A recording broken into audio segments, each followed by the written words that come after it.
Alright, meron po tayong, may gusto lang ako i-share na ang prayer ko po ay mag-notes po kayo. Kung hindi po kayo dating nagno-notes, mag-notes kayo kasi everything that I'm going to say right now is so important. Pero siyempre, lahat naman ng message natin every Sunday ay important naman. Kaya lang, meron something in this message that I really want you to pray that the Holy Spirit would drop it in your spirit. Ang prayer ko, magkaroon kayo ng revelation. So, pwede ba samahan niyo akong manalangin sandali? Yumuko tayo. Aming Amang Diyos, sa tulong po ng Holy Spirit, ikaw yung teacher, gamitin mo lang po ako na magkaroon po talaga ng fresh revelation ang mga anak mo ngayong umaga. Itong message ngayon could and would and can change our lives forever, starting today. Kaya tulungan mo po kami, Panginoon, na wag lang kaming maging tagapakinig. Higit sa lahat, ngayong oras na to, mabuksan po, magkaroon ng revelation ng isip at puso namin. For the glory of God. In Jesus' name, amen. Amen. So, ang ating pong title na pag-uusapan ay 5 crowns that heaven will reward. Meron po kasing sinasabi sa Bible na totoong crowns. Hindi po symbols, hindi po fantasy, hindi katang-isip. Totoo, literal. Meron po talaga. Makikita mo, mahahawakan mo. Kailangan po nating maintindihan to kasi kung patanungin niyo po si Pastor Rudy, bakit nagbago ang buhay ko po? Siyempre, in everything that you do, importante yung motive. Sabihin mo nga motive. Motive. Sabihin mo motive. Halimbawa, mga dalaga, di ba pag may nanliligaw sa'yo, ano ba iniisip mo? Ano ba ang motibo nito, right? Importante kasi yun eh. Baka mamaya nanliligaw siya, masama ang motive. Yun. Kaya maingat tayo doon. So yung mga estudyante, bakit ka nag-aaral? Kasi may motive, may motivation. Ang motivation mo, makaalis kayo sa hirap, tama? Maging professional, magkaroon ng malaking sweldo. Kaya kayo nag-aaral. Kaya yung mga tamad mag-aral, walang motivation yon, di ba? Yung mga naglalakwatsa, ang problema niya is lack of motivation. Mga empleyado, yung mga nag-employee, bakit kayo pumapasok sa trabaho? Ano motivation nyo? Kasi may anak kayong pinag-aaral, may binabayaran kayong bahay, may binabayaran everything. Tama? So kahit tinatamad kayo, kahit masama ang panahon, umuulan, papasok pa rin kayo sa trabaho. Kasi there's a motivation, motivated. Okay? So ganun din po ngayon. Ikaw ay Christian, follower ka. Bakit marami kang makikita na sa dulos, wag na po sa ibang church ha, wag na po sa ibang simbahan. Dito na lang sa simbahan natin. Bakit dito po sa Dulos Church, maraming hindi excited kasi walang motivation? Bakit hindi nagsisimba ng Sunday? Kasi walang motivation. Hindi siya motivated. Bakit hindi nagbabasa ng Bible? Yun nga, motivation. Wala kulang. Bakit nagsiserve? Si Pastor Rudy po, ako ay 37 years ng Christian. 37 taon na po ako na sumusunod sa Panginoon. At ako po ay hindi pangkaraniwang sumusunod sa Panginoon. Meron talagang nagbago sa buhay ko. Why? Motive. Sabihin mo nga, motive. Hindi masama yung meron akong motive. At ang motive ko, reward. May gantimpala. At ang hindi pera, dito lang sa lupa yon. Siyempre, dito sa lupa, nagtatrabaho ka kasi may pera. Sweldo, kakaroon kayo ng bahay at lupa, and that's not bad. Hindi masama yon, hindi masama. Kasi maganda yung motivated. Alright? Ito pong pag-aaralan natin ngayon, ito po yung primary reason why I am motivated. May reward. Merong ibibigay na reward sa langit. And unfortunately, alright, ang prayer ko po, lahat ng taga-dulos, magkaroon ng reward. Kasi meron po mga hindi tatanggap ng reward sa langit. Meron talaga. Sana nga po, ang prayer natin, lahat kayo na nandito, nagsisimba, nagbabasa ng Bible, nagpe-pray, papagamit sa Panginoon, sana po ay tumanggap tayo ng reward. 5 korona po yan. Ano? Meron pong 5 korona, hindi namin alam kung ano talaga itsura nun. Ito po ay katang-isip lang ni Kennard. Alright?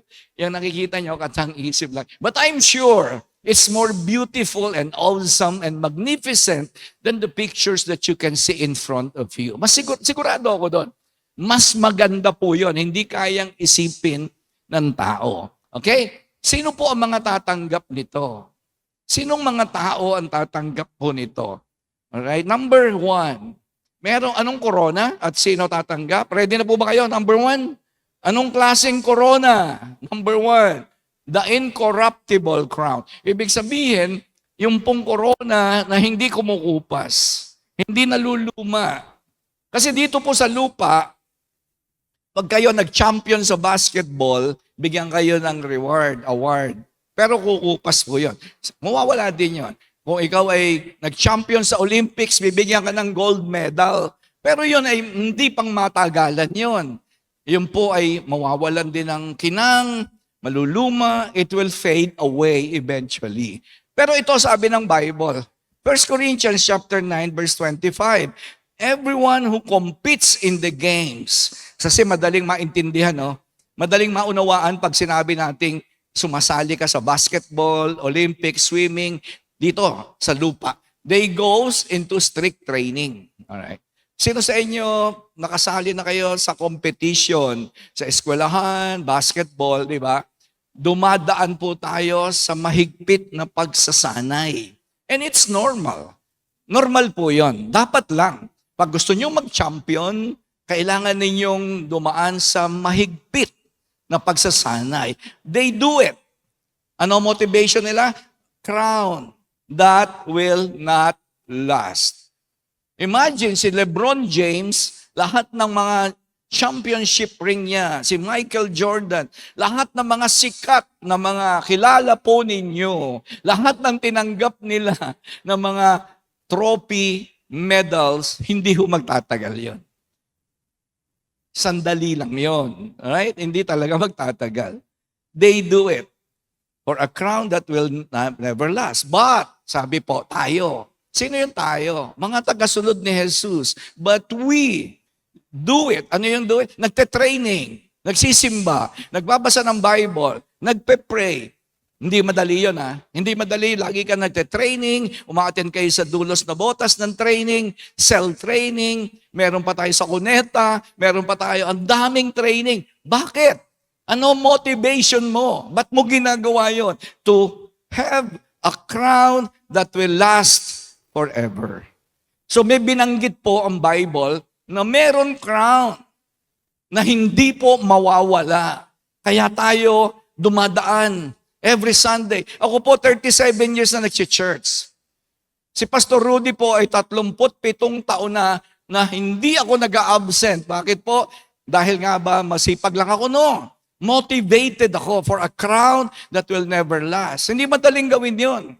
Na 37 taon, hindi ka mag-a-absent sa church, hindi ho madaling gawin yon.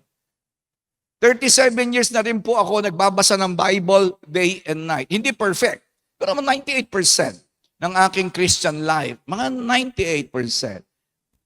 Matagal na rin po ako nag-aaral ng Bible.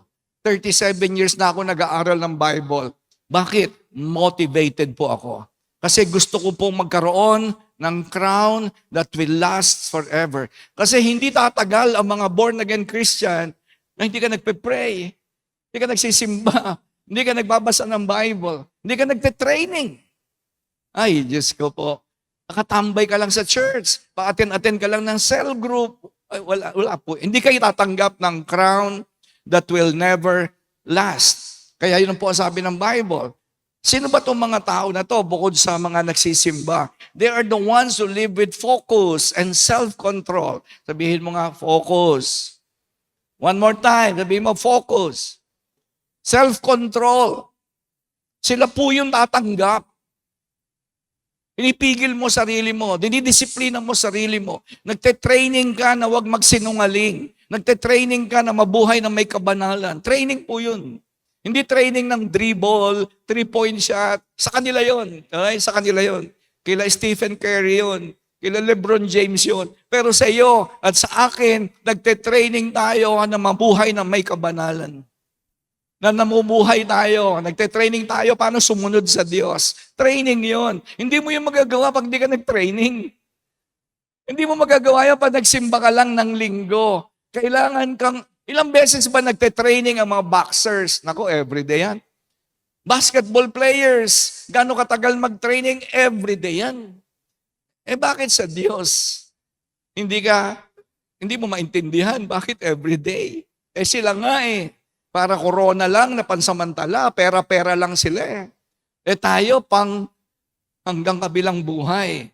Ang sabi ng 2 Timothy chapter 1 verse 17, tingnan niyo po ito. For the Spirit, capital letter, Diyos yan, Spirit, capital letter S. For the Spirit does not make us timid.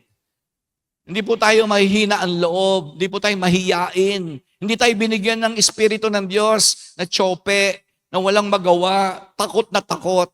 Ang ibinigay na Espiritu sa atin ay power, love, and self-discipline. Para hindi ka matakot na gumawa ng mahihirap na bagay para kay Jesus.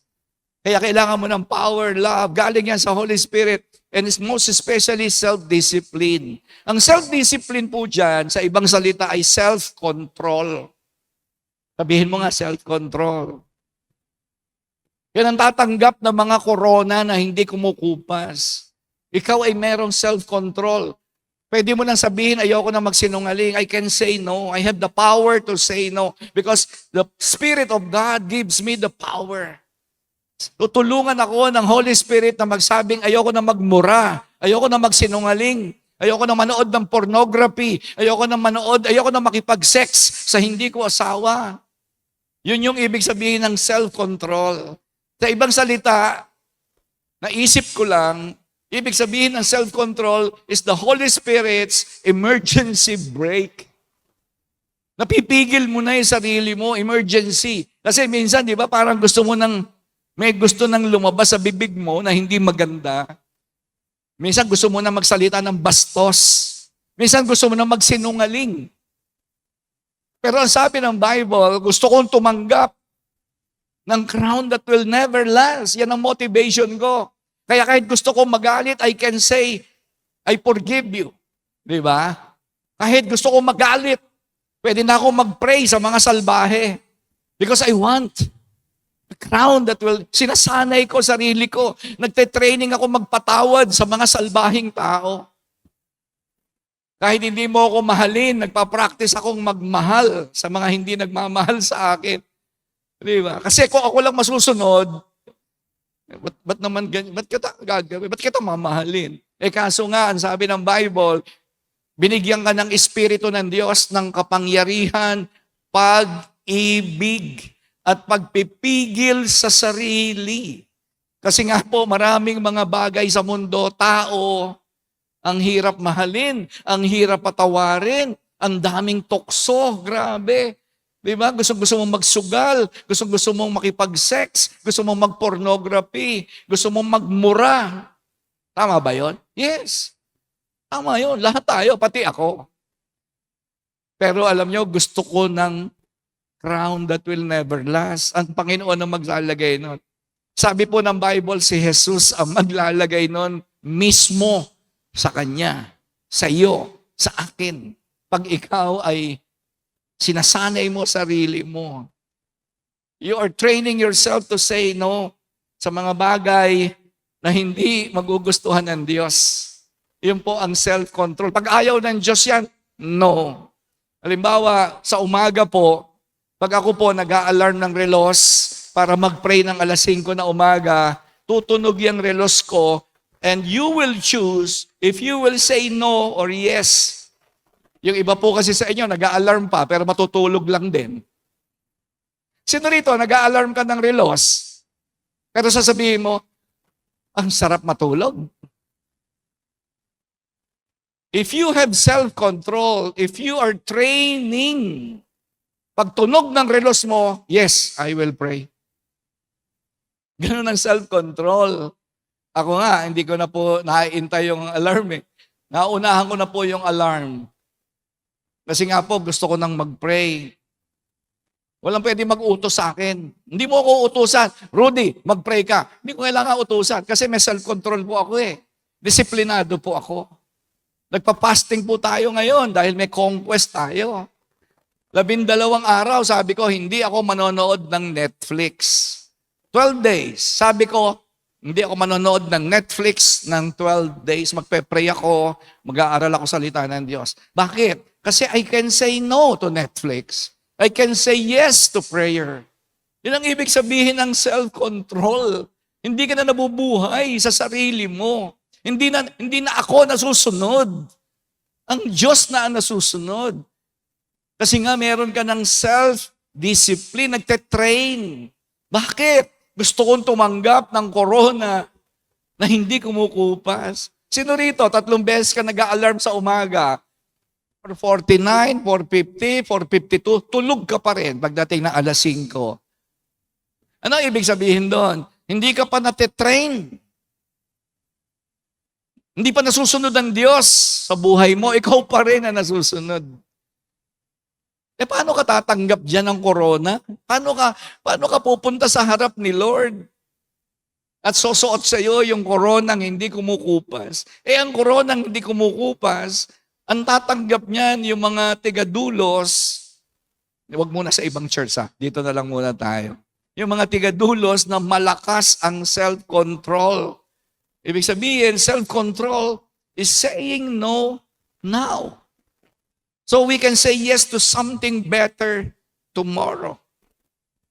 Alam niyo kung bakit po tayo nagte-training na magsabing ayoko ng manigarilyo, ayoko nang uminom, ayoko makipag-sex sa hindi ko asawa, ayoko magmura, ayoko magkasala. Bakit? So you can say yes tomorrow for better things. Pag hindi ka sanay ngayong mag-no, hindi ka makakapag-yes tomorrow. Kaya maraming mga nagsisimba sa dulos. Simba ng simba, cell group ng cell group. Wala. Gawa pa rin ang gawa ng mga bagay na hindi nakakalugod sa Diyos. Kasi nga, para magawa mo yun, magte-training ka. You will go into strict training. Magbabasa ka Bible, magpe-pray ka, a-attend ka ng training, papadisciple ka. Training natin yun. Hindi para sa mga corona na kumukupas. Kung hindi para pagharap mo sa Diyos, si Jesus, susuotan ka.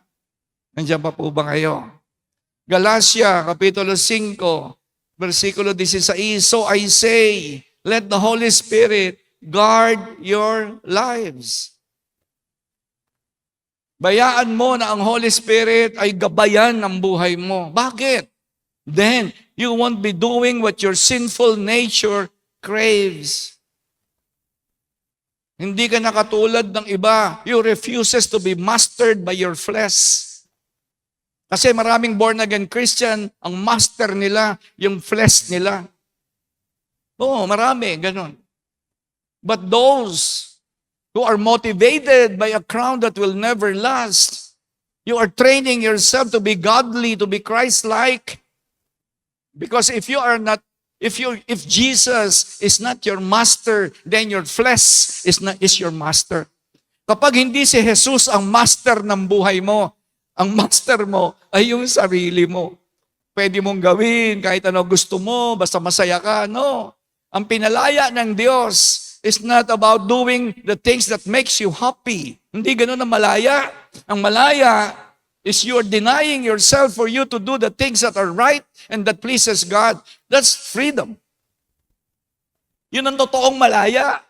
Hindi yung pag gusto ko maninigarilyo ako kasi malaya naman ako. Wala kayong pakialam sa akin, di ba? Wala tayong pakialaman. Makikipag-sex ako, yan, malaya ako. Huwag niyo akong pakialaman. No, hindi po yun freedom. Actually, yung mga ganun tao, nakabilanggo po yun. Sila po ay bilanggo. Pero ang mga totoong malaya, sabi ni Jesus, you will know the truth and the truth will set you free. Sino yun? Those are the people who deny themselves and chose to do what is right. Mahirap. Mahirap. Hindi ho madaling sumunod kay Jesus. Hindi ho talaga madali. But you can do it. Dahil sabi po ng Bible, let the Holy Spirit guide your lives. Then you won't be doing what your sinful nature craves. Nandiyan pa po ba kayo, mga kapatid? Ibig sabihin to, living a spirit-controlled life. Yung mga born again ngayong panahon na ito, hanggang mamatay sila. Pero sila ay controlled ng Holy Spirit. They are the ones who will face Jesus. Haharap sila kay Jesus. At isosuot ni Jesus yung koronang hindi kumukupas. Sila yung mga namumuhay ng spirit-controlled life. That's number 1. Number 2, anong corona? Ano bang corona ang meron pa? The crown of rejoicing. Una, yung crown that never lasts. Coronang hindi kumukupas. Pangalawang sabi ng Bible ay corona ng kagalakan. Meron pong corona ng kagalakan sa langit, ha? Kaya po ganito ako eh. Kasi isang araw, whether you like it or not, you will face the Lord. Isang araw, sa ayaw at sa gusto mo, kaharap ka kay Jesus. Wala ka magagawa. Alright? Kasi nakasulat na yan eh. It is written. 1 Thessalonians chapter 2, sino po ang tatanggap nito? Sa mga tigadulos, sino? Sabi po ni Paul sa mga tiga-Thessalonians, for what is our hope? Ano ba talaga pag-asa mo? What is your joy? Ano ba kagalakan mo? Or the crown? Sabi po ni Pablo, ano ba talaga pag-asa mo? Ano ba talaga ang kagalakan mo? Ano ba korona mo? Ano raw yun? We which will be glory in the presence of our Lord Jesus when He comes. Haharap. Mangyayari. Haharap ka talaga kay Lord. Sabi po ng Bible, pag dumating si Jesus, kaharap ka na, or humarap ka na, nauna ka humarap, bago dumating si Lord, whatever. Sabi, ano ba yung pag-asa mo? Ano ba yung nagmo-motivate sa'yo? Ano ba yung kagalakan mo? Ano ba yung corona mo? Ano sabi niya? Is it not you? Ano ibig sabihin nun? Itong po corona to ay para sa soul winners. Para sa soul winners. Ang koronang yan ay yung mga nagdala ng tao sa kaligtasan, nakilala si Jesus, pinatawad ang kasalanan, naging tagasunod ni Jesus. Kasi sabi niya sino ba kagalakan ko? Sino ba pag-asa ko? Sino ba korona ko? Hindi ba kayo? Sino yung kayo? Yung nadala ni Pablo sa kaligtasan. Kaya po, hindi takot si Pablo kahit pugutan siya ng ulo eh. Alam niyo, di ba? Pupugutan na siya ng ulo. Ano sabi niya? Rejoice. I tell you, rejoice in the Lord. Bakit ganun siya? Kasi sabi niya, wala akong pakialam kahit patayin niyo ako. Ang mahalaga sa akin, pagdating ko sa Panginoon, meron sasalubong sa akin. Hindi ko alam, tanungin ko kayo. Sino sasalubong sa inyo sa langit? Kasi meron eh. Sabi ni Paul, ako po, kaya hindi ako takot mamatay. Sa totoo lang, honestly, hindi po ako nagyayabang. I'm not trying to become romantic, no? Hindi ko nire-romanticize ang kamatayan. Pero walang magagawa sa akin ng kamatayan. Hindi ako takot mamatay. Ba't ako matatakot mamatay? Meron akong hope. Meron akong joy. Meron akong crown. Sino yun? Yung mga nadala ko sa Panginoon. Kasi pagdating ko po sa langit, nasalubungin po nila ako. Nasa Bible yan, ha? Hindi po to kwento barbero, ha? Hindi to kwento barbero. Pagdating ko sa langit, sasabihin nila sa akin, Oy, Rudy, kung hindi dahil sa iyo, salamat sa iyo, nandito ako ngayon sa langit. Meron ka ba nun? Meron ba kayong ganun? Kasi sabi ni Paul, is it not you? Sino ba ang aking pag-asa? Kaya may pag-asa ang soul winners. Kaya ang mga soul winners ay hindi nawawalan ng joy. Kaya ang mga soul winners ay merong motivation, the crown of righteousness. Kasi nga po, meron mo cell group, walang naboborn again. Ano klaseng cell group yan? Tigil nyo na yung cell group nyo pag walang naboborn again. Mga kapatid, ang born again po, hindi kainan ng spaghetti. Ang cell group po, hindi fellowship. Ang cell group po, hindi para magkakilala kayo. Ang cell group is that for people, they will find their way back to Jesus. Kaya po may cell group. Para yung umaattend sa cell group, ay madala natin sila sa Panginoon. At sila yung corona ninyo. The crown of righteousness. Kaya yung mga bakanting upuan na yan, kapag ikaw nagdala ng tao para may maupo dyan, tatanggap ka. Pagharap mo sa Panginoon, sabi ni Pablo, when the Lord Jesus appears. Kaya excited po kami. Ako, excited ako eh. Kaya hindi ako pwedeng takutin ng demonyo, yung kamatayan. Ako, wala sa akin yan. Kamatayan ka dyan. Diba? Ang mahalaga, meron akong corona ng katuwiran na mismong si Jesus ang maglalagay sa ulo ko. Meron pa bang mas excited doon? Meron pa ba mas? Wala nang mas excited doon. Andiyan pa po ba kayo? Sino rito meron na mapunta ng langit dahil sa iyo, humanda ka sa crown of righteousness. Humanda talaga kayo. Rejoicing pala. Sorry. Kanina ko pa naaalala yung righteousness. Rejoicing. Yung kahit maraming problema dito sa daigdig, hindi ka kayang palungkutin ang problema. Kasi meron kang spirit of love, power, and self-discipline. Oo, totoo po yun. Kaya kahit ang taas ng bilihin, ang hirap-hirap ng buhay, ang dami-daming magnanakaw, wala akong problema dyan. Kasi the joy of the Lord is my strength. Kaya nagagamit po ako ng Panginoon. At kayong mga nagpapagamit sa Diyos, yung bahay ninyo nagagamit sa cell group, ikaw, nag-evangelize ka, ikaw nagdadala ka ng mga tao sa Panginoon, umanda ka na. Meron kang crown of rejoicing na galing sa Panginoon. Palakpakan natin ang Diyos. Pangatlo, ito pala yung kanina ko pala sasabi, na unahan ko sarili ko. Pasensya na po. Yung pangatlo is the crown of righteousness. Sabihin nga natin sabay-sabay, crown of righteousness. Come on. 1, 2, 3. The crown of righteousness. Ito po ay totoong corona. Totoo to ha. Hindi po ito mga symbols ha. Kasi paulit-ulit na sinasabi. Pag paulit-ulit na sinasabi sa Bible, totoo to ha. Hindi po ito yung mga kathang-isip, mga fantasy. No, it's real. You can touch it. Pwede mo itong mahawakan. Makikita mo to. Lalagay ng Panginoong Jesus sa ulo mo. 2 Timothy chapter 4 verse 8. Ano sabi? Now, there is in store for me the crown of righteousness. Okay, sinabi na po ng Bible. Sinabi na po ni Pablo, meron nag-iintay sa kanya, sa akin. I don't know about you ha. Hindi ko alam sa iyo. Pero sabi ni Paul, may nag-iintay sa akin na crown of righteousness, katuwiran, which the Lord, the righteous judge, will award to me on that day. Totoo yan. Heaven and earth will pass away, but the words of Jesus will never pass away. Totoo yan.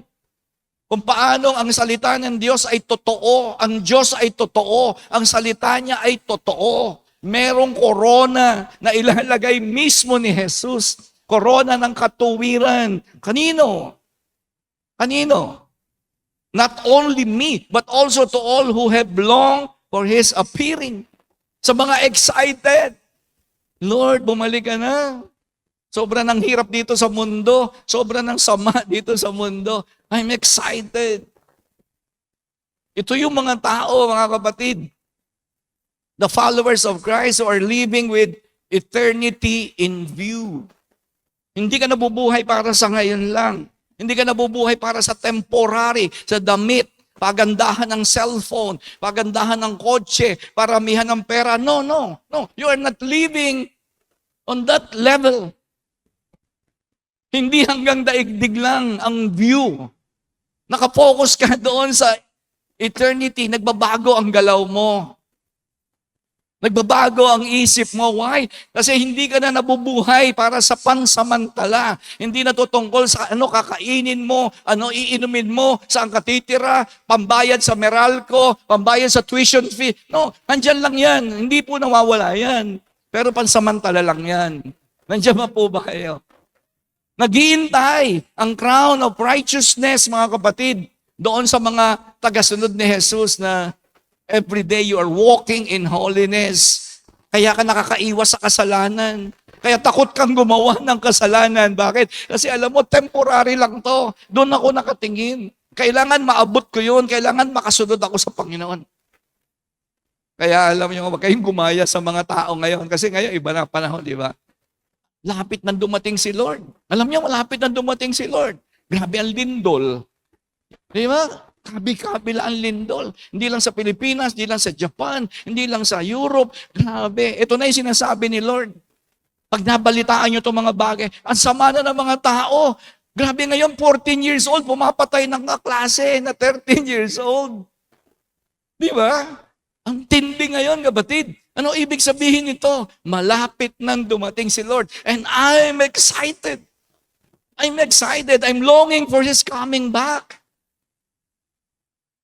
Kaya lalo po ako ginaganahan sa kabila ng sama ng buhay, ang mga tao sa sama. Kita nyo ngayon, dumadalas ang rainbow. Nakikita nyo ba yung rainbow? Madalas nyo nakikita ngayon. Bakit? Kasi ang sabi ng Panginoon, yan ang palatandaang, Noah, tingnan mo yan ha. Hindi si Noah magpayo ha. Tingnan nyo yung rainbow. Sabi ng Panginoon, Noah, pag nakikita mo yan, maalala mo ang pag-ibig ko sa iyo, ang aking biyaya sa iyo. At isang araw, babalik ako. Pero, bago ako bumalik, di ba, sabi niya, babalik ako para sa mga nag-iintay sa akin. Hindi naman babalik si Lord para sa mga tungangers. Tignan mo yung katabi mo, mukhang tungangers ba? Nagbabalik siya sa mga excited sa kanyang pagbabalik. And I'm so excited. Alam niyo, sa totoo lang. Kaya, soul winning ako ng soul winning, kaya training ako ng training, kaya ayoko magkasala, kasi malapit na dumating si Lord eh. Pero mo ngayon, di ba, yung rainbow, tingnan mo naman kalokohan itong mga mundo. Tingnan nyo kalokohan itong mundong ito. Si Lord gumawa ng rainbow. Sila gumawa rin ng rainbow. Grabe, binabo yung rainbow ni Lord. Kundi ba naman sira ulo nitong mga taong ito? Ginamit nila yung palatandaan ng biyaya, ng pag-ibig ng Diyos, pangako, katapatan. Ginamit nila na symbol para sa kanilang freedom, kalayaang makipag-sex sa gusto mo, kalayaang mag-asawa ng kapwa mo lalaki. Di ba? Hindi ba kayo nagtataka? Tingnan nyo to. Hindi ba may Mother's Day, Father's Day, Heroes Day, Memorial Day, All Saints Day. Puro isang araw. Pero yung araw ng bakla, Pride Month. Diyos ko po, kung di ba naman talaga sira ulo nitong mga taong ito. Biro mo, LGBTQ++, minus, division, multiplication, subtraction. Ginawa mong isang buwan. Ano namang kalokohan? Ano pa namang kabalbalan yan? Yung ayaw na ayaw ng Diyos, pinagdiwang nyo ng isang buwan. Samantalang ang Mother's Day, isang araw. Father's Day, isang araw. Christmas Day, isang araw. Tapos yung, Diyos ko po, yung mga tiga Sodom at Gomora, isang buwan, gumawa pa sila ng bandera nila. Hindi na sila natakot sa Diyos. Kaya malapit nang dumating ang Panginoon. Oh, totoo po. Kaya nga, ang sabi ng Bible, magsimula ka ng mabuhay, huwag ka mainggit sa mga nagagawa nilang gusto nila kahit masama. Huwag kayo mainggit dun. Huwag kayo mainggit sa maraming pera. Huwag kayo mainggit sa mga magaganda ang gamit. Okay lang yun. Okay lang po yun. Walang problema yun. Basta ikaw, nakatingin ka doon sa hindi nakikita nila. Meron silang hindi nakikita na nakikita ko dapat. Huwag kayong gumaya sa kanila. Huwag kayong gumaya. Puro love life, puro syota, puro pag-aasawa, puro pag-aaral, puro pera. Hindi masama yung mag-asawa, hindi masama magka-boyfriend, hindi masama yun. Hindi masamang yumaman. Pero hindi yun. Hindi yun ang gusto ng Diyos na makita mo. Ang gusto ng Lord na makita mo yung hanggang sa kabila nitong buhay na ito. Hanggang kailan ka pa mabubuhay? Sige nga, 80 years old. 80. Sino rito panghabang buhay kang engineer? Hindi, hanggang 60 ka lang. Tapos ka na. Hanggang kailan ka mayaman? Hanggang humihinga ka lang. Pag namatay ka, wala na lahat pera mo. Pero yung corona na iniintay mo, pang walang hanggan yun. Sabi ng Bible si Moses, Hebrews 11:24-27, sabi, by faith Moses. Ako gusto ko yan. By faith Moses. By faith Rudy. Di ba? Inuna yung faith. Meron kasi mga tao, nakadugtong yung pangalan nila sa pera. Masaya sila pag may pera. Yung iba, masaya pag tapos na mag-aral. Yung iba, masaya lang kapag may bagong boyfriend, may bagong girlfriend, may bagong asawa. Si Moses, ang sabi, by faith, Moses. Nakadugtong yung pangalan niya sa faith. Yan ang gusto ko. Because without faith, it's impossible to please God. Kahit ang ganda ng bahay mo, ganda ng kotse mo, ang ganda ng pamilya mo, but you are not living by faith, wala kang kwenta sa Diyos. Walang kwenta, walang corona na nag-iintay. Ang sabi ng Bible, by faith, Moses, when he had grown up, refused to be known as the son of Pharaoh's daughter. Ayaw niya maging Prince of Egypt. Ayaw niya. Title. Alam niyo ba, Egypt, pinakamayaman, pinakamagaling, pinakamakapangyarihang bansa sa panahon ni Moses. Pero sabi niya, ayoko maging Prince of Egypt. Gusto ko, identified ako kay Lord. Ano sabi? He chose. Yan, kailangan mo talaga mamili. Kailangan mo talagang mamili. Kaya ngayon, marami kang makikitang nasa dulos, ang pinipili nila, puro hanap buhay, namili sila, puro mag-aral na lang, ang pipiliin nila, mag-boyfriend, ang pipiliin nila, mag-girlfriend. Again, hindi masama yun, ha? Hindi masama yun, alright? Pero kailangan piliin mo, okay, ano ginawa ni Moses, na makasama ang mga tao ng Diyos. To seek first the kingdom of God. You have to choose that. Nobody will do it for you. Walang gagawa nun para sa iyo. Ikaw yon. Ako to. Hindi kita mapipilit. Hindi ka mapipilit ng Diyos. Kaya nga dito sa dulos ngayon, meron tayong conquest. Hindi kayo pinipilit na ma-involve. Kung sinong may gusto, piliin mo na magpagamit ka sa Diyos, na maraming maligtas na tao sa pamamagitan mo. But you have to choose it. Walang pipilit sa iyo. And Moses, he chose to be mistreated along with the people of God. Imagine, ako ay Prince of Egypt. Isipin nyo, ha? Yung anak ni President Marcos ngayon, ha? Si Sandro Marcos. Mas matindi pa tong si Moses. Pinakamakapangyarihang bansa. Ano feeling kaya ni Sandro Marcos? Wow, grabe, anak ako ng presidente. Ay, di ba? Grabe. Si Moses, sabi niya, ayoko niyan. Ayoko. Bakit? Kasi nakatingin siya hindi sa temporary, kundi sa eternity. At ang sabi ng Bible, he chose the people to be people of God rather than to enjoy the fleeting pleasures of sin. Ano yung fleeting? Sandali. Fleeting. Sabihin mo nga, fleeting. Fleeting. Sandali lang. Parang usok. Makikita mo yung usok, mamaya wala na. Makikita mo yung damo, sariwa, mamaya gagatong na. Makikita mo yung isang lalaki, ang lakas-lakas, mamaya may sakit na. Makikita mo yung isang tao, ang yaman-yaman, biglang naghirap. Fleeting. Makikita mo, saya-saya niya, biglang lungkot. Fleeting. Makikita mo, sikat na sikat, biglang laos. Fleeting, yun ang sabi. At kahit yung mga kasalanan na inaalok ng mundong ito, fleeting yan.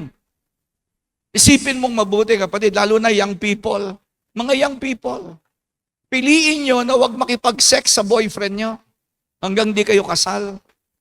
Kasi yung sarap ng kasalanan, fleeting lang yan. Kung gusto mong tumanggap ng corona ng righteousness, ha?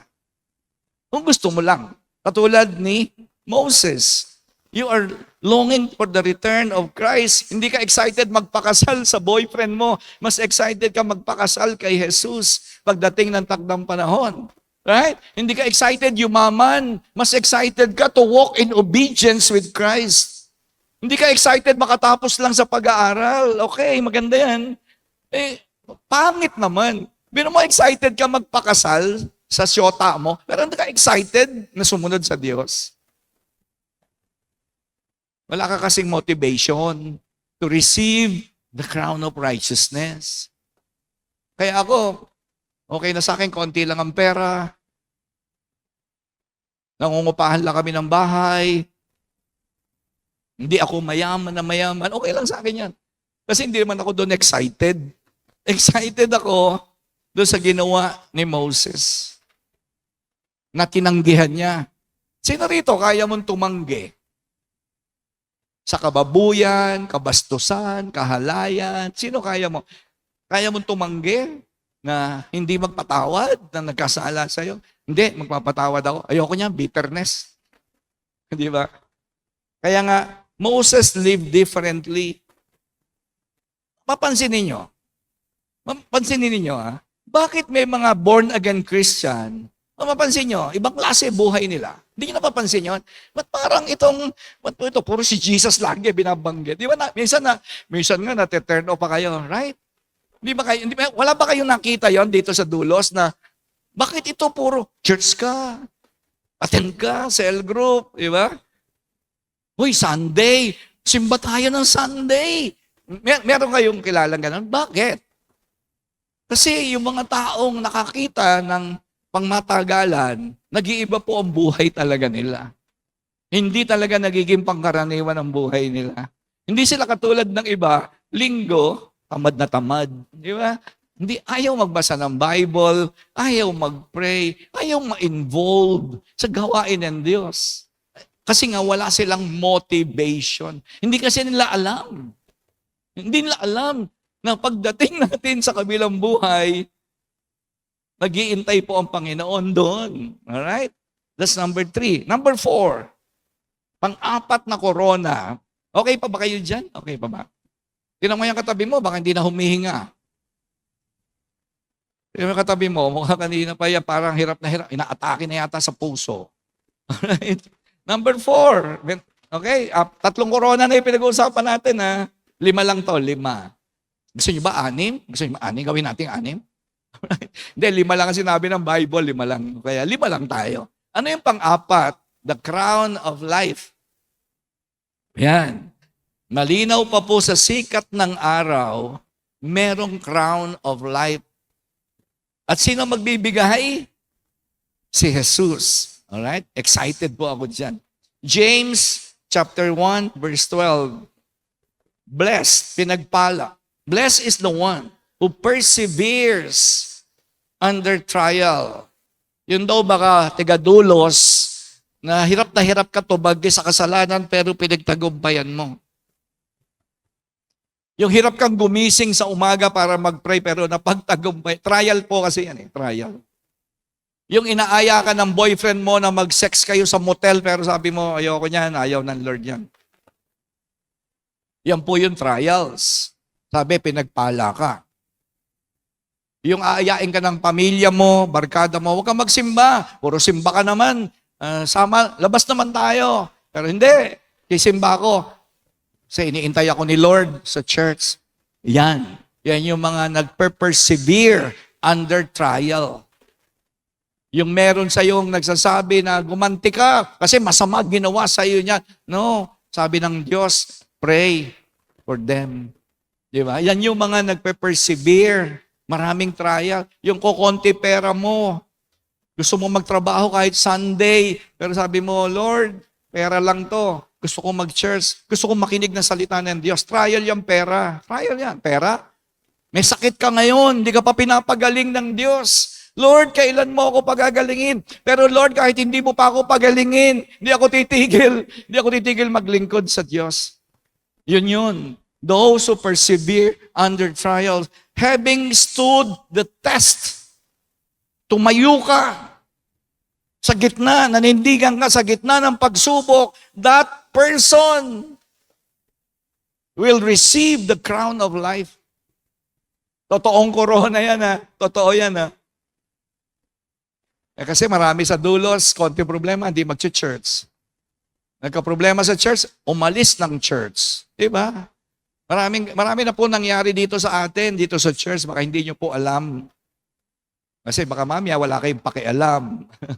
Pero sa mga may pakialam dito sa dulos, hindi ka lang pasimba-simba, hindi ka lang patambay-tambay, may pakialam ka sa simbahan mo, Marami na pong umalis dito sa dulos. Kasi nga nasaktan, umalis. May mga nasaktan lang. Naapakan mo lang yung hinliliit, lumipat na sa dating daan. Ay, hindi po literal na sakit yon. Na-offend sa'yo, na-offend sa akin. Di ba? Na-misunderstood yung words, umalis, lumipat na. Ay, wala hong crown of life yan. Kasi hindi tumagal eh. Kasi ang buhay po ay bat-bat ng pagsubok. Do you know that? Alam nyo ba yan? Alam nyo ba na ang buhay ay bat-bat ng pagsubok? Kasama mo yan every day. Bakit ka dumadaan sa pagsubok? Kasi tinitingnan kung magpapatuloy ka pa bilang tagasunod ni Jesus. Hindi pagsubok yan para lang tumibay ka emotionally. Yes, of course, kasama rin naman po yun. But the main reasons, tulad ni Job, bakit pinadaan si Job sa katakot-takot na trials? Para makita kung talagang siya ay hindi bibitaw. Para kung malaman kung siya ay magkakaroon ng crown of life. Ito po yung mga hindi tumitigil. Ito po yung nagpapatuloy. It's about your faithfulness. Ano ibig sabihin ng faithful? Hindi tumigil. Yun ang ibig sabihin ng faithful. Di ba? Sino rito kinasal na? Di ba? Pag kinasal ka, nakinig na ba kayo? Dalaga ka, di ba? Pero nakinig ka sa sinasabi ng pastor. Ano sabi ng pastor sa babae at lalaki?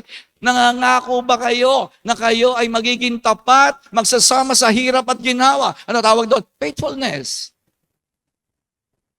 Kahit maghirap, ginhawa. Hindi kayo maghihiwalay? Opo, pastor. Faithfulness. Nangangako ba kayo na sa sakit at kagalingan, hindi kayo maghihiwalay? Opo, pastor. Bakit? Sinasabi kong magiging tapat ba kayo? Sa simbahan kasi, alam niyo sa dulos, konting problema, aalis. Hindi nga faithful eh. Hindi talaga sila faithful. Marami po palipat-lipat ng church. Sabihin mo dyan sa katabi mo, okay, pwede ba? Tingnan mo yung katabi mo. Sabihin mo, dito ka na mamamatay ha. Sabihin mo dyan sa katabi mo, dito ka na mamamatay sa dulo sa... Pero hindi ako mauna ha. Kayo ha. Alright.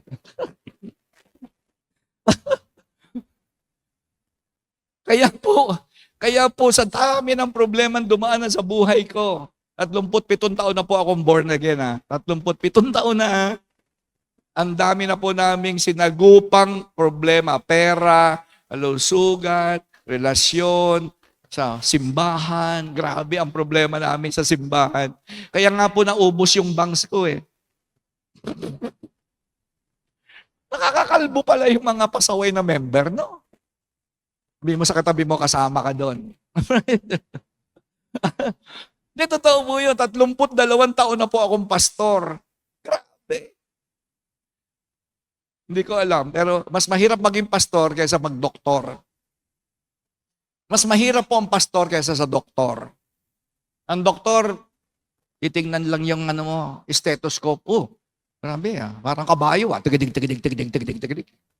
Iba naman, pag inanya ka ng doktor, wala ka ng tibok. O tapos bibigyan ka ng doktor ng reseta, di ba? O ito ang gamot mo. Inumin mo yan ha.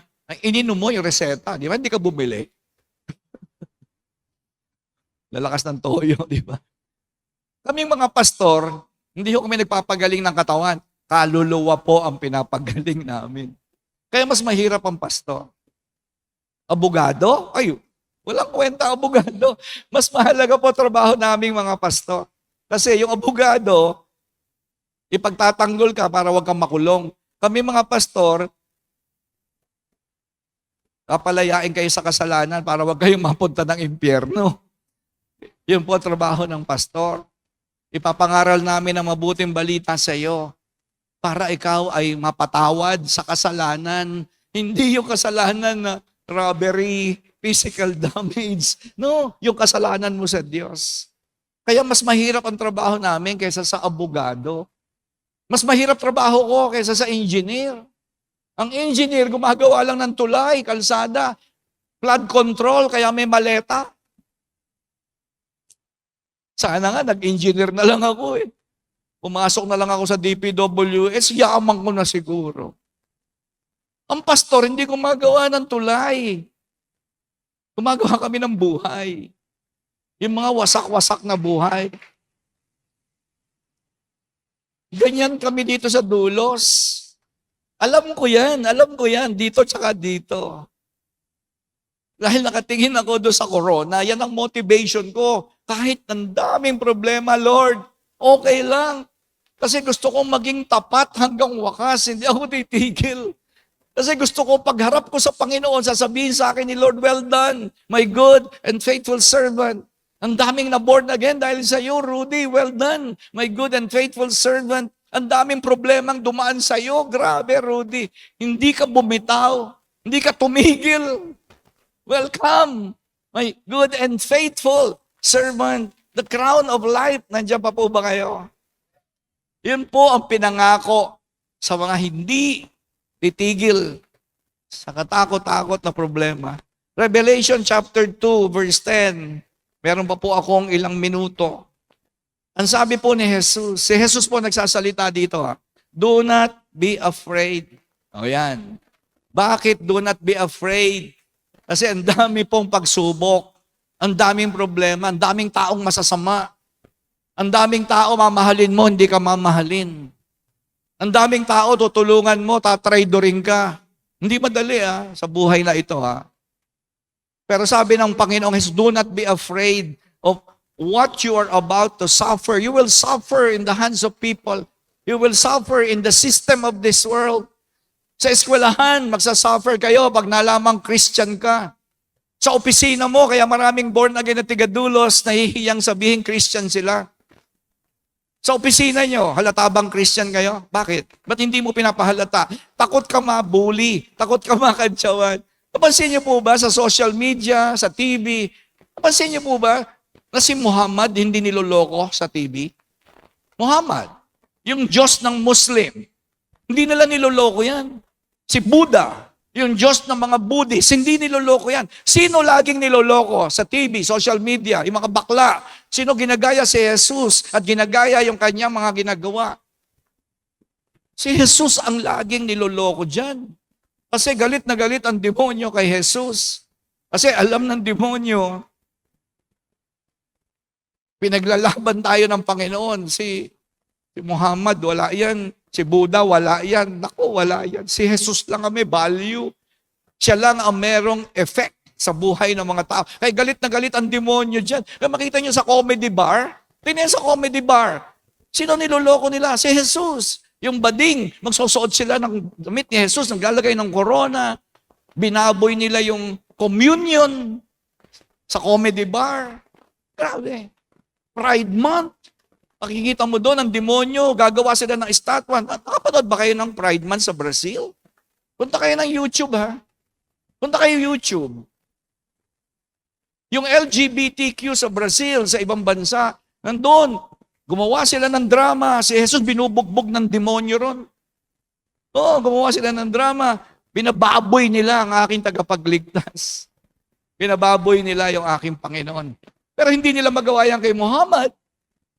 Hindi nila magawa yan kay Buddha. O ayaw nilang gawin kasi alam nila, wa-effect naman. Wa-effect si Muhammad. Wa-effect si Buddha.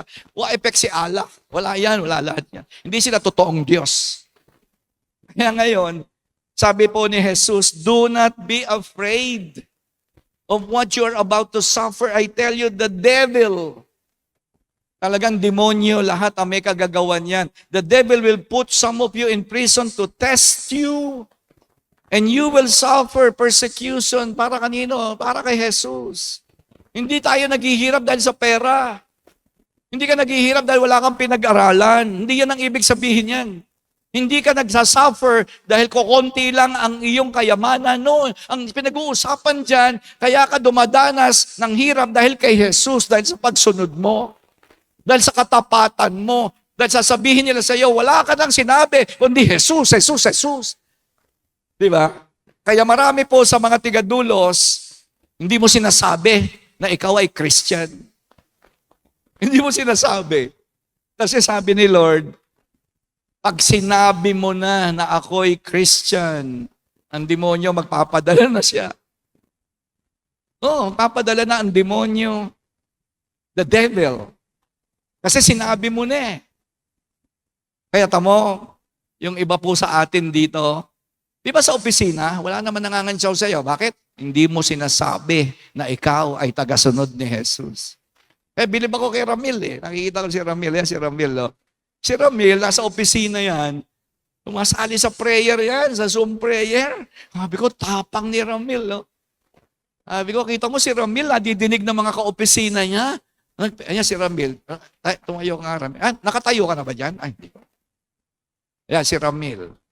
Nagtatrabaho yan sa Malabon City Hall. Wala siyang pakialam. Basta nagpe-pray sa Zoom, sa sali yan. Lakas pa niya mag-pray, no? Lakas pa niya mag-pray. Sabi ko, tapang nito. Ito sigurado meron tong crown. Kasi hindi siya natatakot. Wala akong pakialam sa inyo. Basta ako magpe-pray. Nagmumurahan nga, hindi nahihiya eh. Tama? Bakit yung mga nagmumura, hindi nahihiya? Kasi ikaw, hiyang-hiya ka dahil sabihin mo tungkol kay Jesus. Ibig sabihin, lakas ng topak mo, no? Tingnan mo yung katabi mo. Lakas ng topak niyan. Pag nagjo-joke ng kabastusan, kunyari, nagjo-joke ng kabastusan, grabe, ganadong-ganado. Pero sabihin mo, imbitahin mo yung kaklase mo, nakakahiya. Sarap yung ngud-ngud talaga. Ano problema niya? Wala siyang motivation. Wala siyang motivation. Nahihiya siya sa barkada niya. Pero mo nahihiya ka sa mga kaibigan mo na malamang Christian ka. Kaya pag sila nag-joke ng kabastusan, tawa ka. Di ba? Tawa ka. Wala eh. Wala. Hindi talaga nababago buhay mo. Kasi nga, hindi mo nakikita yung nakikita ni Pastor Rudy. Hindi ako hanggang dito lang. Nakikita ko yun, kaya handa akong iwan lahat yung mga yan. Do not be afraid. Some of you will suffer persecution for 10 days. Ano ibig sabihin ng 10 days? Temporary. Pansamantala. Lahat tayo. Ako si Pastor Rudy, ako po'y dadaan sa suffering, persecution. Galit na galit ang demonyo sa akin. At totoo kaya nakahanda ako dyan. Hindi ako takot dyan. Hindi ako takot sa sakit. Hindi ako takot na mawala ng pera. Hindi ako takot mamatay. Hindi ako takot murahin na niyo ako. Huwag lang niyo ako murahin dahil gumawa ako ng kalokohan. Ngayon, pag ako nagnakaw, murahin niyo ako, nakakahiya yun. Ay, yung PI na pastor na yan, nagdakaw ng pera sa simbahan, nakakahiya yun. Ay, yung PI na Pastor Rudy na yan, ng babae, nakakahiya yun. Pero murahin niyo ako, dahil para akong baliw, para kay Kristo, okay lang yun. Murahin niyo na ako, dahil ako ay tagasunod ni Jesus. Okay lang yun. Huwag lang ako murahin ng tao dahil ako'y gumawa ng masama. Ang problema sa marami po sa atin, hindi ka nahihiyang gumawa ng masama. Pero pag gagawa ka na ng para kay Jesus, hiyang-hiya ka. Kaya po, it's not about how blessed you are or how popular you are. It's about how faithful you are during times of trials and temptations and storms in life. And the last one, last na po ito, panglima. Alright? Crown of glory. 5 corona.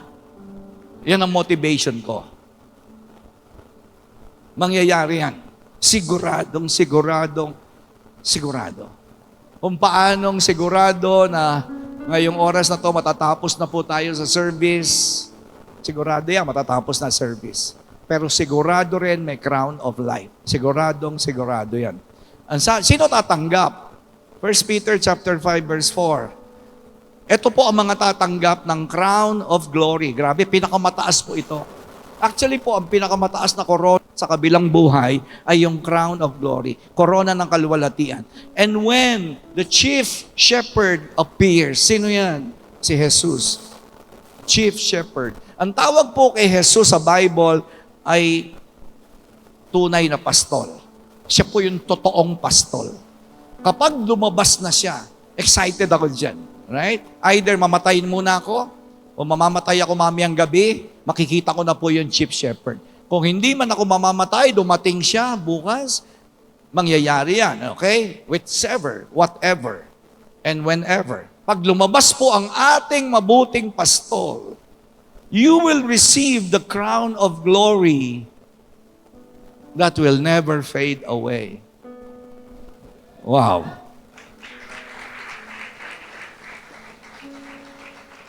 Sino po ito? Sino po itong mga taong ito sa dulos? Ito po yung mga nag-aalaga ng mga tao dito sa dulos na wala pang alam, hindi pa malalim sa pananampalataya, yung nag-i-struggle ka sa drugs, nag-i-struggle ka sa homosexuality, yung iba sa inyo, mga bata, nag-i-struggle kayo sa sex, pornography, di ba? Marami po nagsisimba dito sa atin, nahirapan sila na umalis makipag-sex sa kanilang boyfriend, sa kanilang girlfriend. Kaya iba umaalis na lang eh. Alam niyo ba yon?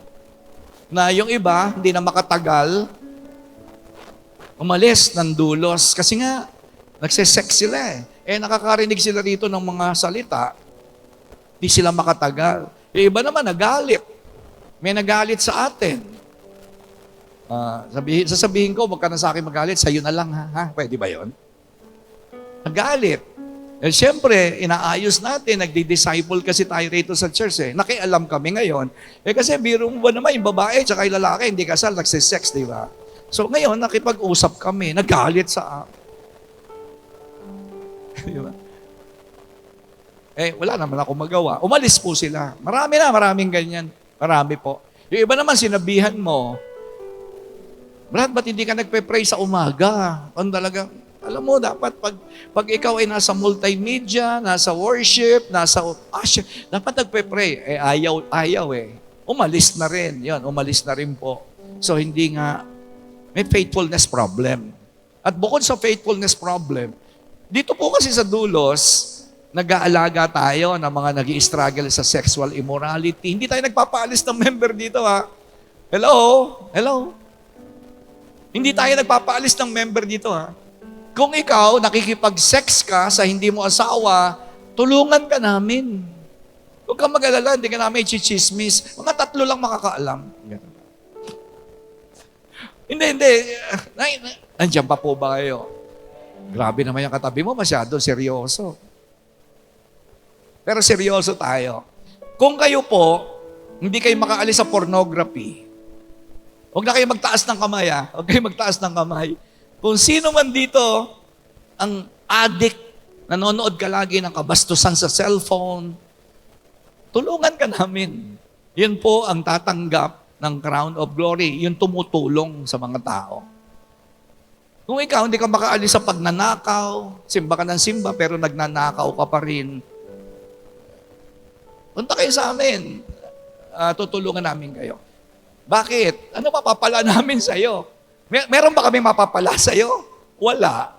Bakit natin ginagawa dito sa dulos? Because we want to receive a crown of glory that will never fade away. Ito yung mga nagpapastol. Hindi si pastor, ha? Yung cell leaders dito na mahusay mag-alaga. Hindi lahat ng cell leaders tatanggap, ha? Meron kasi mga cell leaders hindi naman talaga nag-aalaga. Kasi pag dapat ikaw cell leader, yung alaga mong tupa, gumagaling sa sakit. Di ba? Pakita mo nga yung, yan, ganyan po ang shepherd. Pag napilayan yung tupa, bubuhatin niya yan. Pag pagod, tulungan niya. Kaya tamo, sabi ng Panginoong Jesus kay Pedro, Pedro, mahal mo ba ako? Opo, tulungan mo yung tupa ko, ha. Pangalawa, mahal mo ba ako, Pedro? Opo, pakainin mo yung tupa ko, ha. Pangatlo, mahal mo ba ako, Pedro? Opo. Huwag mo pababayaan yung tupa ko, ha? Nandiyan pa po ba kayo? Kaya po, mahalaga po yun sinasabi ng Bible, yung crown of glory. Amen? Kasi yung pong mga nag-aalaga dito, kahit 2 tao inaalagaan mo, 3, nung dumating sa dulos, naninigarilyo, nung dumating dito, babaero, nung dumating dito, drug addict, pero dahil inalagaan mo, nagbago buhay, ikaw yan. Ikaw yan.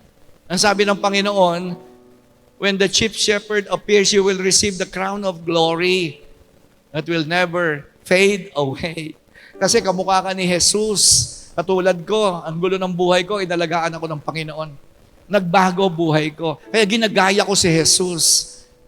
Nagpapakapastol ako sa mga ligadulos. Hindi sa lahat. And lastly, paghuli po, Revelation chapter 4, 10, 11. The 24 elders fall down before Him who sits on the throne and worship Him who lives forever and ever. They lay their crowns before the throne. Ang issue po rito sa lahat, tumayo po tayo. Pwede pa tumayo kayo? Ito po issue ng lahat ng pinag-uusapan natin dito. Tatanggap ka ng 5 o 4 o 3 o 2. I pray na sana 5 tanggapin mo. Ako gusto ko 5. Sa totoo lang, ang gusto ko pong matanggap, 5. Anong issue? Bakit? Ba't gusto mo, Rudy? Bakit gusto ni Pastor Rudy na tumanggap ako ng 5 korona sa langit? Kasi ito po ang ending. Lahat ng korona, ibibigay ko sa paanan ni Jesus. Ganyan po ang picture sa langit. Ganyan ang picture sa langit, kapatid. Kaya sa palagay mo, hindi mo kayang tanggihan itong mundong ito? Grabe ang kapalit, no? Di ba? Grabe ang kapalit. Kapag iniwasan ko ang babae, iniwasan ko ang kasalanan, kapag nagpagamit ako sa Panginoon, kapag minahal ko si Jesus, kapag minahal ko ang tao, darating ang time, bibigyan ako ng Diyos ng korona sa langit. Hindi pa yun ang ending, ha? Hindi ganun ang ending. Ang ending, ang sabi ng Bible, haharap tayo sa Panginoon, at ang gagamitin ko na pagsamba sa Diyos, hindi pera, hindi damit, korona. Sabihin ko, Panginoon, it's about you. It's not about me. Para sa iyo tong korona to, Lord. Yun ang sabi ng Bible, you will lay down the crowns on His feet. Oy, Diyos ko po. Grabe. Wala ako maisip na production company na pwedeng ilagay sa pelikula yung grandeur, magnificence, awesomeness na mangyayari sa harap ng Diyos. Wala. Hindi kaya na Steven Spielberg yan. Hindi kaya yan ng mga magagaling na direktor sa Hollywood. Hindi talaga. Kasi ang sabi ng Bible, no eye has seen, no ear has heard, no mind has conceived yet what God has prepared to those who love Him. Hindi pa kayang isipin, hindi pa sumasagi, hindi pa nakikita, hindi pa nadidinig ng tenga mo ang inihanda ng Diyos sa mga nagmamahal sa Kanya. Wow, excited ako dyan. Kaya pala, si Moses, ayaw niya ng babae, ayaw niya ng sex. Ayaw niya ng fleeting pleasures of sin. Ayaw niya sumansaw sa kasalanan. Iniwan niya ang kayamanan. Yung iba kasi, ito kasi problema ng marami sa inyo rito, mga kapatid. Konting pera lang pinagpapalit mo si Lord. Hindi mo kaya yung ginawa ni Moses. Paano mo magagawa ang ginawa ni Moses? Ikaw konting pera lang, pinagpalit mo si Jesus. Ikaw konting sarap lang. Magmomotel ka lang ng 2 oras, short time kayo ng kabit mo, ng girlfriend mo, ng boyfriend mo, pinagpalit mo si Jesus, 2 hours, short time. Di ba? Yung hindi mo mapatawad, yung nagkasala sa iyo. Kapalit ng corona, ay, Diyos ko po, talagang, ewan ko, 80-80 ka na lang talaga dyan. 80-80 ka talaga. Alam niyo 80-80, no? Kasi masamang sabihin yung 80-80. Talaga, 80-80 ka talaga. Pero kung matalino ka, kapatid, hindi ka mo naman kailangan maging magaling. Ako hindi ako magaling, ha? Hindi po ako mahusay. Katulad nyo lang ako, ha? Alright? Hello? Kailangan magkaintindihan tayo rito, ha? Hindi po ako magaling kaysa sa inyo. Pare-pareho lang tayo. Ang lamang ko lang sa iba sa inyo, nag-decide talaga ako. Ang Panginoon, ayoko na mabuhay para sa akin, saka sa pansamantala. Gusto kong mabuhay sa pangwalang hanggan. Ang daming problema, ang daming inaalok ng mundong ito. Pero mas gusto ko yung inaalok mo. Gusto ko yung ibibigay mo sa akin kaysa ibibigay ng kumpanya ko, kaysa yung eskwelahan. Yung mga bata, puro aral. Diyos ko po. Yung diploma mo, wala yan. Hanggang 60 years old lang yan. Wala na yung pinag-aralan mo sa eskwelahan. Pero ang ibibigay ng Diyos, walang hanggan. Mamili ka. Ano ka ba? 80-80? Tanungin mo yung katabi mo. Yung mata nga lang, 80 na di ba? Mag-isip kayo mabuti. Mag-isip kayo mabuti. Kaya ngayong umaga, humingi talaga ako ng prayer. Alam niyo, ngayong umaga, humingi talaga ako ng panalangin. Sabi ko, Panginoon, sana pag nadinig nila yung message ngayong umaga, gumawa talaga sila ng malinaw na desisyon sa kanilang isip at puso. Na hindi na kami mabubuhay para sa sarili, hindi na kami mabubuhay ng pansamantala lamang.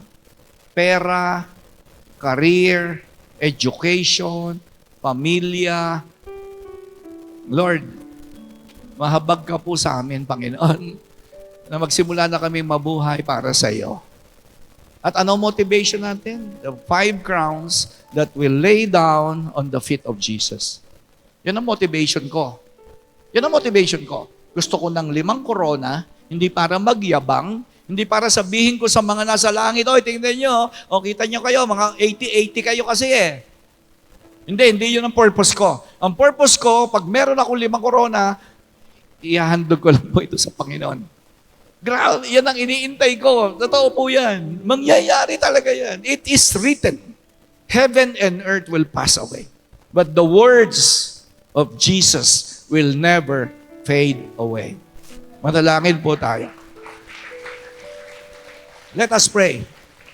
Ama, lumalapit po kami sa iyo para sa lahat na may karamdaman na habang hindi mo pa sila pinapagaling, gamitin mo na po sila. Sino po rito may karamdaman ngayon? Taas mo kamay mo and I will pray hearing for you so that God may use you. Sino rito hanggang ngayon, hindi ka pa rin makaalis sa kasalanan, pero pagpe-pray kita, napatawarin ka ng Diyos upang ikaw ay gamitin niya. Sino po rito, mahirap ang buhay, pero habang hindi ka pa pinagpapala, gamitin ka ng Diyos. Habang mahirap pa ang buhay mo, gamitin ka na ng Diyos. Para pag yumaman ka, hindi ka bibitaw sa Diyos. Kasi nung mahirap ka, naglingkod ka na, pag yumaman ka, maglilingkod ka pa rin. Taas niyo po mga kamay natin ngayong umaga. Father, I pray for healing sa church na ito. Holy Spirit, ibuhos mo po ang iyong kapangyarihan. Speak to them, touch them, anoint them. Gamitin mo po ang mga lalaki at babae na walang nasaktan sa message ngayon. Kung nasaktan man, pagagalingin mo sila kasi ikaw ang aming manggagamot. Magpapatuloy kami lahat. No matter how difficult to follow you, no matter how many, numerous are the trials and challenges in life that we will encounter. Lord, 10 days lang yon, temporary lang yon, 10 araw lang yon, may katapusan yon. Pero lahat ng ibibigay mo ay pangwalang hanggan. The crowns are permanent and it will be for you. Wala kaming maihahandog kundi corona. Corona na galing din sa iyo, na nagawa namin ang lahat dahil sa iyo. Para sa iyo. Salamat po na marami. In Jesus' name we pray. Amen. Amen.